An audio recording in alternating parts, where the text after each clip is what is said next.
নমস্কার বন্ধুরা, তথ্যমিত্র ইউটিউব চ্যানেলের পক্ষ থেকে আপনাদের সবাইকে স্বাগত।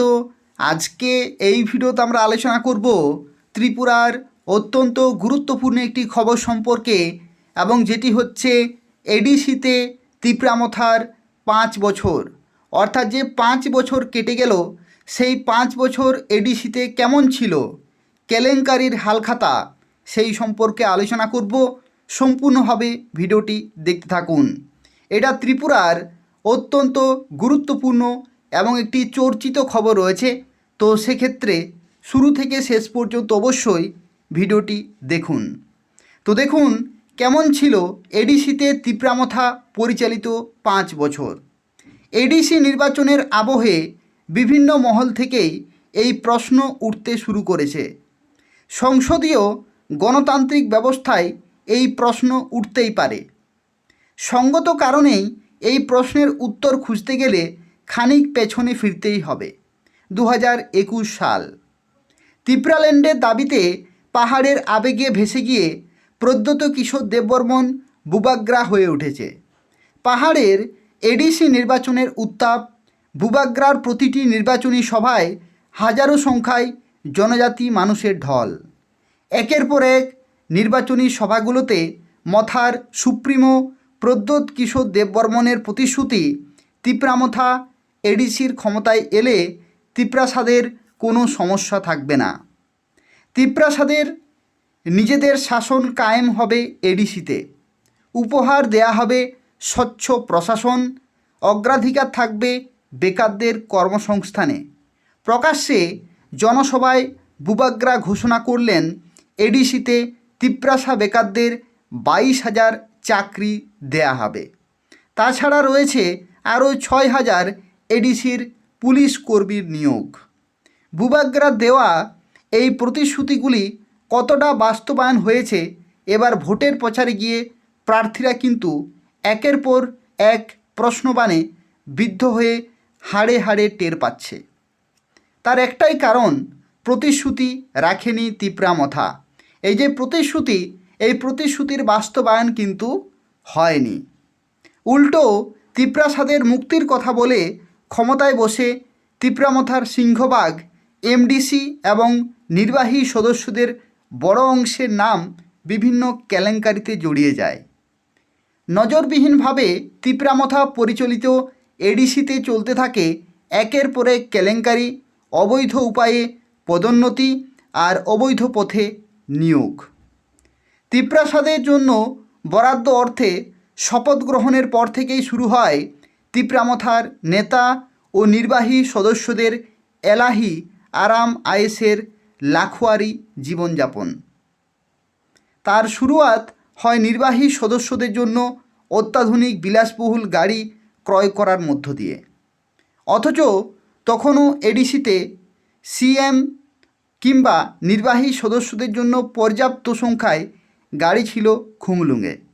তারপরেও তিপ্রাসাদের জন্য বরাদ্দ অর্থে কেনা হলো অত্যাধুনিক বিলাসবহুল গাড়ি।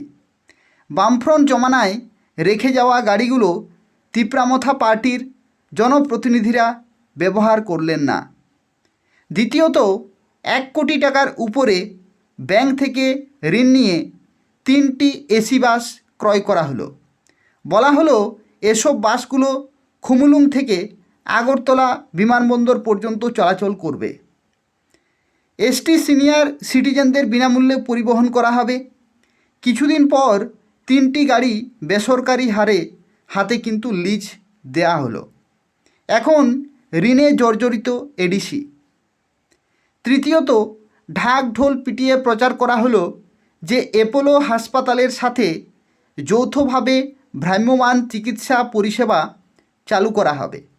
এক্ষেত্রেও কোটি টাকার উপর খরচ করে 5টি অ্যাম্বুলেন্স ক্রয় করা হলো, তাও ব্যাংক ঋণ নিয়ে। কিছুদিন পর তা বন্ধ হয়ে গেল। দীর্ঘ সময় ধরে গাড়িগুলো পড়ে থেকে একটা অংশ প্রায় পরিত্যক্ত অবস্থায় রয়েছে। চতুর্থত, বামফ্রন্ট জমানায় খুমুলুং প্রশাসন নিজেরাই 3টি পেট্রোল পাম্প চালু করেছিল।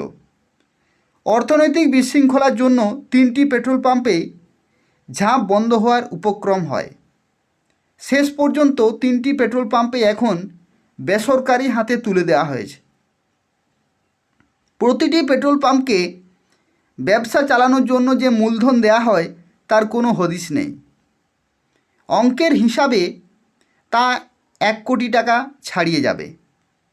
এখন বেসরকারি সেই সংস্থা এডিসি প্রশাসনকেই তেল দিচ্ছে না বকেয়া অর্থের জন্য। পঞ্চমত, এডিসি সদর খুমুলুঙের খুমপুই একাডেমির সামনে ফুটব্রিজ নির্মাণ করা হয়। বাজেট বরাদ্দ ছিল 58 লক্ষ টাকা, কিন্তু তা শেষ করতে প্রায় 1 কোটি টাকা খরচ দেখানো হয়। ষষ্ঠতম, অবৈধ চাকরি। কোন ধরনের নিয়মকানুনকে তোয়াক্কা না করে এক্সিকিউটিভ অফিসার ফাইন্যান্স পদে এক ভাগ্যবানকে নিয়োগ করা হয়। একই অবৈধ পদে নিয়োগ করা হয় প্রিন্সিপাল অফিসার ল, নিয়োগ করা হয় অ্যাকাউন্টস অফিসার। প্রতিটি নিয়োগের ক্ষেত্রে ন্যূনতম নিয়োগ নীতি কিন্তু মানা হয়নি। সপ্তমত, পূর্ত দপ্তরে নজিরবিহীনভাবে অবৈধ পথে ইঞ্জিনিয়ারদের পদোন্নতি। এক্ষেত্রেও নিয়মকানুনকে বুড়ো আঙুল দেখানো হয়েছে। অপেক্ষাকৃত সিনিয়র ইঞ্জিনিয়ারদের বঞ্চিত করে তস্য জুনিয়রদের পদোন্নতি দেওয়া হয়, অথচ নির্বাহী বাস্তুকার পদে পদোন্নতি পাওয়ার যোগ্যতাই ছিল না।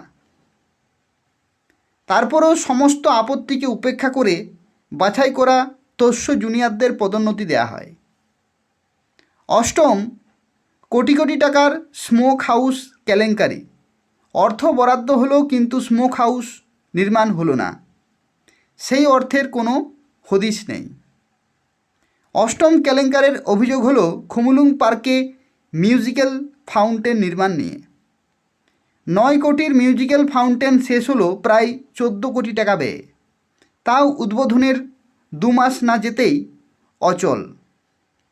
অথচ পাহাড়ের জুমিয়াদের জন্য গত 5 বছরে একটি আকর্ষণীয় প্রকল্প চালু করতে ব্যর্থ হলো তিপ্রামথা পরিচালিত এডিসি প্রশাসন। শুধু জুমিয়া নয়, এডিসি এলাকায় এমন একটি প্রকল্প খুঁজে পাওয়া যাবে না যা মথার শাসনে কার্যকর করা হয়েছে এবং লাখো সংখ্যায় তিপ্রাসা সেই প্রকল্পের সুবিধা পাচ্ছে। ইতিমধ্যেই বিজেপি ও বামেরা তিপ্রামথা পরিচালিত এডিসি সংগঠিত একের পর এক অনিয়ম, আর্থিক কেলেঙ্কারি, সরকারি অর্থের হরির লুট নিয়ে ভোট প্রচারে হাতিয়ার করেছে। বিজেপির আরও অভিযোগ হলো যে এডিসিতে বরাদ্দ অর্থ খরচের উপর অডিট করতে দেওয়া হয় না। কিন্তু অবাক করার বিষয় হলো যে বুবাগ্রার অঙ্গুলি হেলন ছাড়া খুমুলুঙে একটি ফাইল এক টেবিল থেকে অন্য টেবিলে যায় না। সেই বুবাগ্রা কিন্তু একটি অভিযোগেরও তদন্ত করার সাহস দেখায়নি। কিন্তু কেন? ভোটের ময়দানে এই প্রশ্ন কিন্তু বুবাগ্রার পিছু ছাড়বে না, এটাই কঠোর বাস্তব। অর্থাৎ দেখতে পাচ্ছি এই যে গত 5 বছর, এই গত 5 বছরে কিন্তু একটিও আকর্ষণীয় প্রকল্প চালু হয়নি এডিসি প্রশাসনের দ্বারা। তার সাথে সাথে যে সমস্ত নিয়োগগুলি হয়েছে বা যে সমস্ত পদোন্নতিগুলি হয়েছে সেগুলো কিন্তু নিয়মের বাইরে। কোটি কোটি টাকা কিন্তু ব্যয় করা হয়েছে, অথচ জনসাধারণের সুবিধার জন্য কোনো কিছুই হয়নি গত 5 বছরে। এইরকমই তথ্য কিন্তু উঠে আসছে এডিসি এলাকাতে। তাই হচ্ছে অত্যন্ত গুরুত্বপূর্ণ একটি খবর বর্তমানে, অর্থাৎ যে কেলেঙ্কারির হালখাতা এডিসি এলাকাতে গত 5 বছরের, সেটা কিন্তু প্রত্যেকটা সাধারণ জনগণ প্রত্যেকেই জানে। এবং এই যে নির্বাচন শুরু হতে চলেছে, এই নির্বাচনে প্রত্যেকেই এর জবাব কিন্তু দেবে ভোট বাক্সে। তাই হচ্ছে অত্যন্ত গুরুত্বপূর্ণ একটি খবর। আর পরবর্তী আরও যে সমস্ত খবরগুলি আসবে আমি আপনাদের সময় মতো জানিয়ে দেবো। তো সেক্ষেত্রে তথ্যমিত্র চ্যানেলটি সাবস্ক্রাইব করে রাখুন। এই তথ্যমিত্র চ্যানেল থেকে ত্রিপুরার প্রত্যেকটি গুরুত্বপূর্ণ খবর সময় মতো পেয়ে যাবেন। ধন্যবাদ।